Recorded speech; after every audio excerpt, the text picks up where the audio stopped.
Ito ang Guadalupe.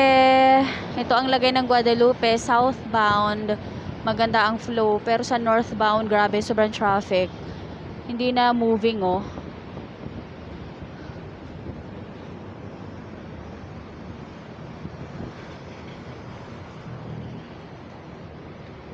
Yan, dyan yung southbound. So, sa nagko-commute, dito tayo dumaraan. Dyan sa baba. Yan, aakyat ka dito sa taas.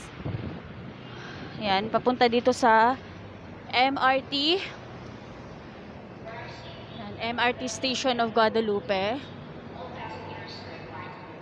Bago ka bababa, kung saan ka man papunta, kung north ka man, south, ganyan. So like ako, papunta ako doon sa area na yon. Sa Guadalupe area, papunta ako sa Rockwell. So, bababa lang ako dito. Yung iba, papunta dun sa north. Punta pa sila sa taas, aakyat pa. Dun sa area na yon, aakyat pa sila patawid. So, ito yung itsura dito sa ating MRT. MRT dito sa Guadalupe.